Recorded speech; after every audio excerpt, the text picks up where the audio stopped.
साथियों, जय हिंद, जय भारत, वंदे मातरम। मैं आपका साथी वेटरन ओम प्रकाश जैसलमेर से। साथियों, आज के मंथन में जैसा कि मैं जैसलमेर से हूँ, तो सबसे पहले तो मैं वही कहूँगा कि जो 11 और 11 अगस्त की रात को हुआ था और ये 12 को तुल पकड़ा था जयपुर में एक सैनिक के साथ में, जो राजस्थान पुलिस के द्वारा बहुत ही निंदनीय घटना घटी थी कि सैनिक को कपड़े उतार के 40 मिनट तक, और एक तालिबानी वो शासन की तरह कि भी तुम एक बार बोल दो कि भी पुलिस सेना की बाप है, फिर हम तुम्हें छोड़ देंगे। उसने मार खाई लेकिन वो नहीं बोला। एनी हाउ, जो भी है, एक सैनिक के ऊपर इस तरह का अत्याचार वैसे तो आजकल एक आम बात हो चुकी है। ऐसा कोई स्टेट नहीं है, ऐसा कोई स्टेट है नहीं जहाँ पे सैनिकों के साथ में दुर्व्यवहार नहीं हो रहा है या उसके परिवार में नहीं हो रहा है। ठीक है ना, उनके बाल बच्चों के साथ नहीं हो रहा है, माँ बाप के साथ नहीं हो रहा है, सबके साथ हो रहा है, उनके खुद के साथ हो रहे हैं। यूपी बिहार में तो पूछो मत, राजस्थान में अब पीछे नहीं रहा है, और भी कोई स्टेट पीछे नहीं है। दुख की बात यह है कि जब एक देश, और वो देश का सर्वोपरि झंडा जिसको खून से, अपनी जान से सींचते हैं, उन सैनिकों के साथ जब ये सारा अत्याचार और बर्ताव होता है, तो इस देश के मुखिया, देश की सरकारें, देश के वो सारे चुप क्यों रहते हैं? क्या कभी उनको लगता नहीं है कि जो देश का प्रहरी है उसके साथ ऐसा हो रहा है, तो उनके लिए हम कोई ऐसा काम, हालांकि सीआरपीसी 45 पुरानी हमारे को कवर करती है, डीएसआर कवर करती है, आर्मी एक्ट 69 1950 का हमें कवर करता है, एमएमएल हमें कवर करती है, सब कवर करते हैं, लेकिन सीआरपीसी 45 पे तो बहुत कुछ एलोबरेट किया हुआ है। लेकिन फिर भी कानून न तो कोई जानता है, न कोई पढ़ता है, न उस पर कोई अमली जमा पहनाया जाता है। ठीक है ना, लेकिन हादसे तो डेली होते रहते हैं। इसलिए सबसे पहले तो जैसे आज जैसलमेर के सभी सैनिकों ने मिलके आज भारत के डीएम के माध्यम से भारत के रक्षा मंत्री को, प्रधानमंत्री को, राष्ट्रपति को, यहाँ के मुख्यमंत्री को, सबको जिस तरह से ज्ञापन दिया है, ये पहल अब एक सैनिक के समान में, आपके पास भी एक मुद्दा है सैनिक के साथ में इस तरह का बर्ताव का, तो ये सैनिक तो एक देश का होता है, पुलिस स्टेट की होती है, राजस्थान की अलग है, गुजरात की अलग है, लेकिन एक जो सोल्जर है, he is the from our country, वो अपने देश के लिए, उसको कोई अपने स्टेट से, घर से मतलब नहीं है। तो उसके लिए तो आप एक होके आवाज़ कर सकते हो ना, तो आप करोगे तो शायद उसको न्याय मिलेगा। नहीं तो जैसे लाइन हाजिर कर दिया, जैसे हमारे फौज के अंदर, ठीक है 40 मिनट का पिट्ठू दे दिया या 2 दिन का वो एक्स्ट्रा ड्यूटी दे दी, लाइन में जाके ड्यूटी दो भाई, वो पनिशमेंट नहीं है। इसलिए मैं ज़्यादा ना बोलते हुए देश के पूरे संगठनों को हाथ जोड़ के विनती करता हूँ कि जहाँ जहाँ तक मेरा वीडियो पहुँचे, जो सुने, वो अपने संगठन के माध्यम से गृह मंत्रालय को ये इस बात को ज़्यादा से ज़्यादा जोर दें, क्योंकि ये सब कुछ इन्हीं के अंडर में आते हैं, और गृह मंत्रालय की एडवाइजरी ही है जो राजस्थान पुलिस के ऊपर भी लागू होती है। देश के पूरी जो प्रशासन है वो गृह मंत्रालय के अंडर में आता है। तो इसलिए आपको ये ज्ञापन सभी को देना चाहिए और आंदोलन करना चाहिए, और हमने आज जैसलमेर से इस चिंगारी को उठा दिया है। आगे अगर इंसाफ मिलता है तो ठीक, नहीं तो इसको आंदोलन बढ़ाने की जिम्मेदारी पूरे देश के संगठनों की है। ये तो हुई उनकी बात। दूसरा, इसी के संबंध में आप आगे आज वीडियो यहाँ के देख लेंगे, और एफए अध्यक्ष अर्जुन सिंह राठौड़ ने भी आज वापस सैनिक कल्याण मंत्री से मुलाकात की राजस्थान के, उनसे आश्वासन मिला है, और बाकी वो भी अपने तरह से पूरी प्रोसेस में है कि सैनिक को इंसाफ मिले। उनकी भी आप जो मैसेज है वो वीडियो की लास्ट में, अंत में वो मैसेज डालूंगा, वो देख सकते हैं। उसके साथ में आज आपके लिए बहुत बड़ी खुशखबरी है, बहुत बड़ी खुशखबरी है। एक तो खुशखबरी है कि आपकी ORP 2 की सारी मांगें पूरी हो गई है। जितनी मांगें जो साबका कमेटी ने 4 आदमी ने साइन करके 20 जनवरी से लेके लास्ट तक देते आए हैं, 20 फरवरी से लेके लास्ट तक देते आए हैं, जिसके आपके अरबाल के सिग्नेचर होते थे, अपने नलिन के होते थे, कपिल के होते थे, और अपना एक जो क्या नाम है वो MP का भाई है, ये चारों के सिग्नेचर होते थे कि ये 4 साबका के 4 स्तंभ है मतलब वो, तो इन्हीं के सिग्नेचर से वो जाता था। और आज सरकार ने मतलब कल ही उनको सब कुछ बिल्कुल फाइनल करके उसको और ORP 3 भी डिक्लेयर कर दिया है। और अब ORP 3 आने से पहले ही उसमें क्या विसंगति है तो वो हमारे भाई कपिल को पता चल चुकी है, तो वो उसने 13 सूत्री मांग बनाई।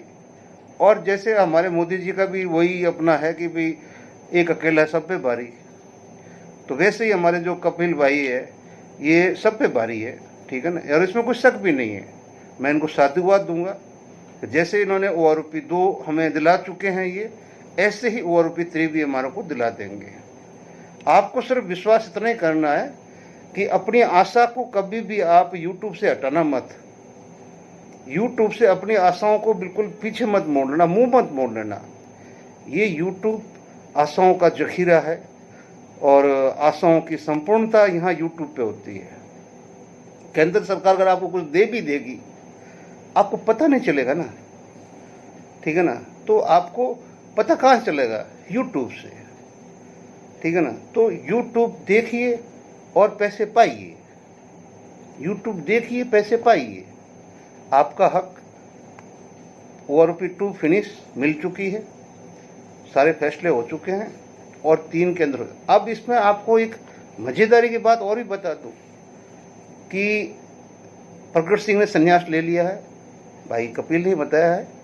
और जो नए हैं, ठीक है ना, वो डिक्लेयर हो चुके हैं। उनका नाम भी अच्छा है, सतपाल है, सतवीर है, सरजीत सिंह है। वो पूरी पंजाब के मतलब वो है, लेकिन पंजाब के अंदर भी तो आपको पता है कि क्या हो रहा है क्या नहीं हो रहा है।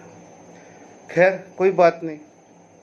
आज आपका मतलब ORP 3 के लिए सरकार के पास प्रेशर देने करने के लिए आपका पत्र बाई हैंड जाके हमारा अकेला बंदा,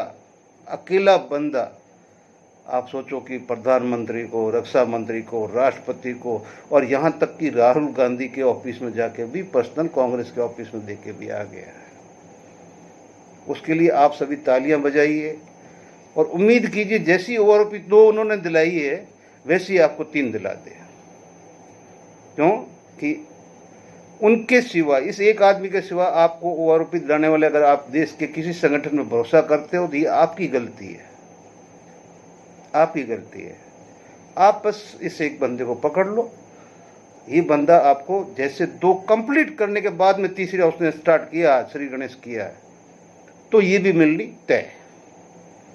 आपको अब जंतर मंतर पे जाने की जरूरत नहीं है, और अगर जाने की जरूरत पड़ी तो अगले ने बोला कि अभी मेरे पास में सरजीत सिंह पूरे पंजाब के साथ में खड़ा है सेना लेके, और वो कभी भी जंतर मंतर पे आ जाएगा। बाकी आपकी उसको आवश्यकता नहीं है, ठीक है, क्योंकि आप डल्लू वाले हो, जो कुछ भी हो, चोर हो, लुटेर हो, लाखों रुपयों वाले हो। उन्होंने तो कोई खाया है नहीं, वो तो चाय भी नहीं पीता बेचारा, ठीक है ना। ना नलिन जी पीते हैं, ना कोई और पीते हैं। तो कहने मतलब ये तो सब ठीक हो गया, ORP 3 भी हो गई। अभी छोटी सी यार एक कहानी बता देता हूँ कि यार एक बदमाश आदमी था मेरी तरह, और वो किसी यूनिट के अंदर जाता, वो दंगे बहुत करता था। तो क्या है कि जब जैसे उसकी 1-2 यूनिट हुई, वो उसको फटाफट सीयू आगे से भेज देता। अब जब पोस्टिंग एक सीयू भेज रहा है उसको दूसरी यूनिट के अंदर, उस सीयू को फ़ोन करता है कि इस हरामखोर को तेरे पास भेज रहा हूँ और इसको टाइट कर लेना, मतलब इस पर वो मत करना, टाइट कर लेना। वह आने दे मेरे पास, मैं देख लूँगा। यार तू चिंता क्यों कर रहा है? वो नहीं, सुधरने वाला नहीं है, ये सुधरने वाला तो है ही नहीं, आने दे, बोल मेरे पास आने दे। वो चला गया। जैसे ही पहुंचा, इंटरव्यू हुआ। इंटरव्यू के अंदर जब सीयू का इंटरव्यू गया अंदर, तो इंटरव्यू हो गया और उसने सीईओ ने बोला, देख पिछली यूनिटों में क्या क्या मुझे कोई मतलब नहीं है, इस यूनिट के अंदर मैंने कुछ सुन लिया तो मैं तेरा तेल निकाल दूंगा। उसने बोला, साहब थोड़ा सा एसएम साहब को इनको तो बाहर निकाल लो, मुझे आपसे एक ही बात करनी बस, फिर मैं इस यूनिट में कुछ नहीं करूँगा। बोले ठीक है, अगर इतने से जान छूटती है तो बोले ठीक साहब आप लोग बाहर बैठो, इसको क्या कहना है 1 मिनट में कहने दो। बोलो हाँ भी बोलो बेटा। बोले साहब मैं क्या कि मेरा कसूर नहीं है, मेरी आँखें और आत्मा हर चीज़ को परफेक्ट जज कर लेती है, बस वो चीज़ मैं बोल देता हूँ वो लोग बुरी बन जाती है। बोला अच्छा, फिर मेरे तो में देख क्या है, मेरे में कुछ है ऐसा कुछ? बोले है ना साहब, तभी तो मैंने बाहर निकाला। बोले क्या है? बोले साहब आपको बवासीर है। बोले क्या? बोले आपको बवासीर है, आपको बवासीर है। बोले नहीं यार कुछ नहीं। बोला साहब चेक करा लो ना मंच में, अभी करो जो कुछ अभी आज का आज ही। बोला नहीं ऐसा कुछ नहीं है। वो जेब से निकालता 10,000 की गड्डी रख देता है। साहब अगर झूठ निकल जाती 10,000 गड्डी अंदर, अब सीयू देख रहा, कोई नहीं देख रहा है, गड्डी अंदर रख दी ड्रॉर में, चल बैठ गाड़ी में। अब सब साहब कहाँ? बोला अभी आते हैं। गए एमएच के अंदर, जो भी उसका स्पीच था देखा, बोला नहीं है। बोला देख लिया नहीं है। बोला साहब चलो आयुर्वेद वालों को चेक कराते हैं। वहाँ गए देखा, वो नहीं है। बोले साहब एक सिविल के स्पेशलिस्ट को भी चेक करवा देते हैं अच्छे हॉस्पिटल में। चले गए, बोले भाई नहीं है। अब तो सीओ बोला देख तो उसका कमीना है ना, इसीलिए देख 10,000 रुपये हार गया। तो ऑफिस में आते हैं, वो बोलता है साहब आज तक मेरी आँख ने और मेरे दिल ने गलत कभी भांपा ही नहीं है, तो ये गलत हो कैसे सकता है? ऑफिस बंद है, कोई देख नहीं रहा साहब, पर्दे के पीछे क्या मैं एक बार श्योर हो जाऊं कि मेरे को ऐसा क्यों हुआ?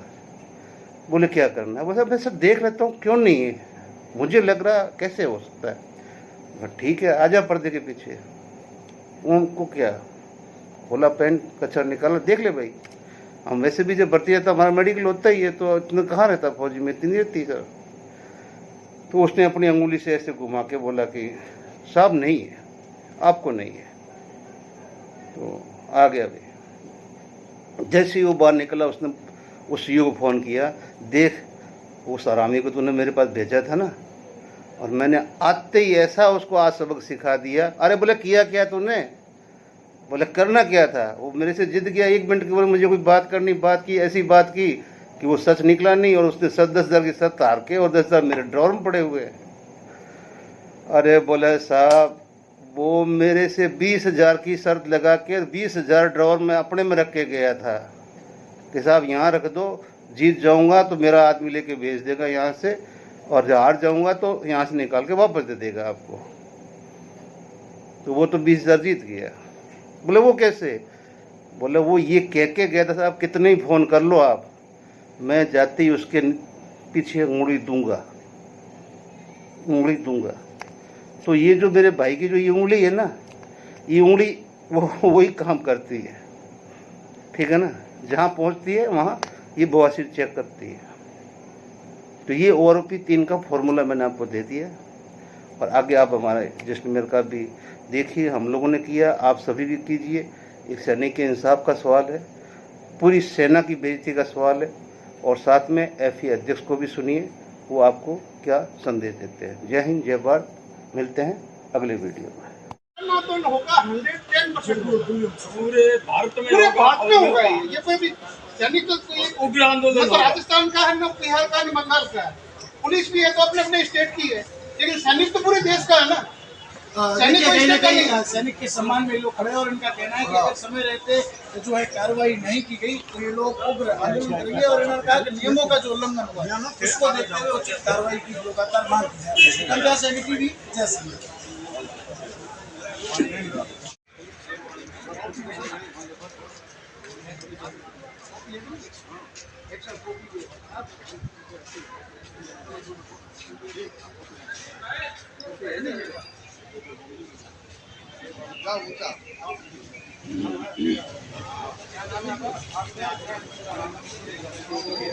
गौरव सैनिक जीवन सिंह राठौर, हमारी ये मांग है कि आज से 3-4 दिन पहले 12 तारीख को जयपुर में एक सेवारत सैनिक छुट्टी पर था, और वो छुट्टी पर होते हुए किसी काम से वो अपने थाने गया, उसका साथी को कोई गिरफ्तार किया था।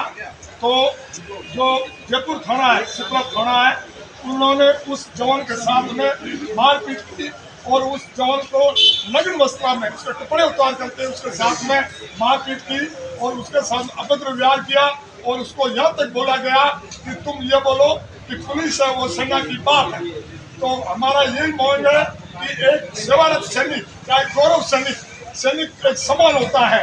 वो एक अरविंद सिंह के साथ नहीं हुआ है। जितनी भी हमारी आर्मी, नेवी, एयरफोर्स और जितनी भी डिफेंस, होम मिनिस्ट्री, सभी के साथ में ये पुलिस वालों ने गलत प्रभाव किया। इसलिए हम मुख्यमंत्री को, रक्षा मंत्री राजनाथ सिंह को, प्रधानमंत्री नरेंद्र मोदी को ये कहना चाहते हैं, या तो इस पर तुरंत एक्शन ले, उनको बर्खास्त करे। हम तो ये कहते हैं कि पुलिस वालों को थोड़ा बॉर्डर दिखाया जाए, इनको अग्निवीर में भर्ती किया जाए, 4 साल हमारे अंदर में सीआईडी ऑफिसर लगाया जाए। इनको नानी याद आई कि बाप को, तुम हमारे बाप हो, हम तुम्हारे नाना है या चीचा है।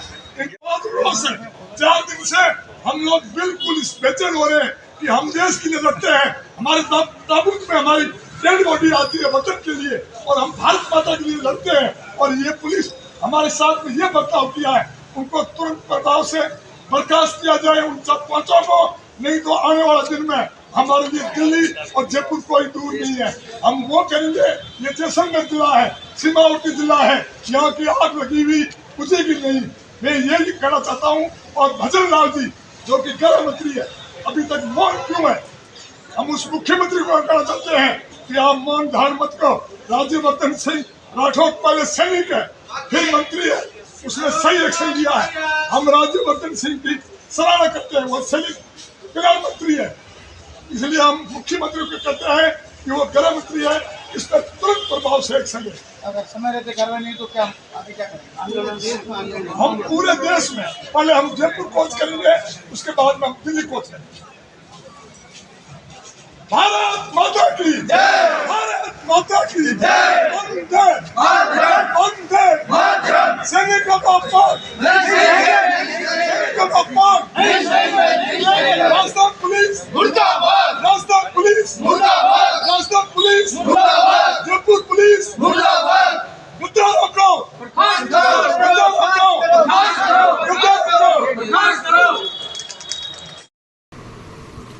फेडरेशन से जुड़े हुए सभी संगठनों के अध्यक्ष और सदस्यों को नमस्कार। साथियों, हम सभी को ज्ञात है कि 11 अगस्त को जयपुर के अंदर सिप्रापथ मानसरोवर थाने के अंदर वहाँ के स्टाफ ने एक अवकाश पर आए हुए सैनिक के साथ में बदतमीजी की और मारपीट तक करने का दुस्साहस किया। बहुत ही उद्वेलित करने वाला ये कृत्य पुलिस का रहा है। मामला पूरे सोशल मीडिया के माध्यम से पूरे देश में फैला हुआ है। राजस्थान के सैनिक कल्याण मंत्री कर्नल राज्यवर्धन सिंह जी राठौड़ ने उसी समय बहुत ही प्रॉम्प्ट एक्शन लिया था और उसका नतीजा ये रहा कि जो इस कृत्य में लिप्त थे 4 पुलिसकर्मी, उन चारों को वहाँ थाने से हटाकर लाइन हाजिर कर दिया गया है। आज भी हमारा प्रतिनिधिमंडल माननीय सैनिक कल्याण मंत्री से जाकर के भेंट करी है और उनसे हमने जानना चाहा कि अगली कार्रवाई अब इसमें और क्या हो रही है। उसी के मुताबिक हमने आगे स्टैंड लेने का निर्णय लिया है और पूरे देश के अंदर सभी पूर्व सैनिक बहुत ही ज़्यादा आक्रोशित हैं, उद्वेलित हैं। कई जगहों से देख रहे हैं कि खबरें आ रही हैं कि पूर्व सैनिक प्रदर्शन करके और कई जगह पे ज्ञापन भी दे रहे हैं। साथियों, लोकतांत्रिक तरीके के अंदर हमें भी ढलते हुए हमारे इस मिशन को आगे बढ़ाना है और पूर्व सैनिकों को न्याय दिलाना है, सेना की छवि को कायम रखना है। इन मानसिक विकृतता वाला पुलिसकर्मियों ने ऐसे ऐसे शब्द कहे हैं और उस सैनिक से दबाव में मारपीट करके ये कहलवाने की चेष्टा करी है, तुम ये बोलो कि पुलिस सेना की बाप होती है।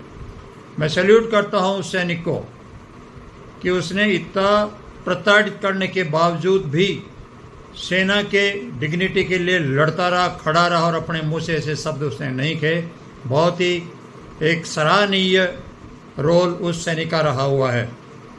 साथियों, इससे पहले कि हम कोई आगे अगला कदम लें, उससे पहले हम ज़रूरी समझते हैं कि जो भी संबंधित अधिकारी, पदाधिकारी और जो कार्यालय है वहाँ पे हमारे इस मसले को पहुँचाया जाए, क्योंकि पुलिसकर्मियों को लाइन हाजिर कर देना कोई पनिशमेंट नहीं हुआ करता है। इसकी बाकायदा न्यायिक जांच होना ज़रूरी है और उनको सज़ा भी मिलनी चाहिए। और केंद्रीय गृह मंत्रालय की तरफ से तमाम राज्य सरकारों की पुलिस को ये मैसेज जाना चाहिए कि क्या प्रोसीजर है एक सैनिक के साथ में बर्ताव करने का। अगर सैनिक ने गलती भी किया है तो उसको किस तरीके से डील करना है, ये नहीं कि तालिबानी स्टाइल के अंदर मारपीट करना शुरू कर देंगे। इसके लिए एक ज्ञापन तैयार किया गया है। आज ही फेडरेशन के पैड के ऊपर भी बहुत सारे संस्थानों को ज्ञापन भेज दिए गए हैं, जो मैं आपसे शेयर करना चाहूँगा। उसके अंदर माननीय राष्ट्रपति जी महोदया, केंद्र सरकार के गृह मंत्री जी, आर्मी कमांडर साहब, नेवल कमांडर, एयरफोर्स कमांडर और army commander south west command जो यहाँ राजस्थान में है। इसके अलावा राजस्थान के गवर्नर, राजस्थान के माननीय मुख्यमंत्री महोदय और यहाँ के पुलिस कमिश्नर को हमने आपको जो भेजे जा रहे ड्राफ्ट के मुताबिक आज ही हमने ज्ञापन प्रेषित किए हैं और अब जाकर के उनसे भेंट करके इस मसले के ऊपर आगे की बात करेंगे। हमारे फेडरेशन के ईमेल द्वारा आपके जो ईमेल हमें उपलब्ध कराई गई थी उसके ऊपर आपको ड्राफ्ट का स्पेसिमेन भेज दिया गया है। आप उसको डाउनलोड करें और अपने संस्था के लेटर हेड पे टाइप करके, और आप भी अपने स्टेट के गवर्नर साहब को, मुख्यमंत्री साहब को, आर्मी कमांडर को, राष्ट्रपति जी को और गृह मंत्रालय को वो पत्र आप प्रेषित करें। जितने ज़्यादा से ज़्यादा संगठनों के पत्र जाएंगे उसी स्केल के ऊपर सरकार पर दबाव बढ़ेगा और सरकार को मजबूर होकर के इस मामले के अंदर निर्णय लेना होगा। और पूर्व सैनिक को न्याय मिलने के साथ साथ जो सेना की छवि को धक्का लगा है उसमें भी सुधार होना सुनिश्चित हो सकेगा। किसी भी भाई को अगर ड्राफ्ट नहीं मिलता है, कोई दिक्कत है, तो हम हमारे जो ग्रुप हैं ऑर्गेनाइजेशन एफिलिएटेड विद FVA उसके ऊपर भी इसको सर्कुलेट कर रहे हैं। कृपया उससे डाउनलोड करके अपने लेटर पे टाइप करें और जल्दी से जल्दी प्रेषित करें। जय हिंद। अर्जुन सिंह राठौड़।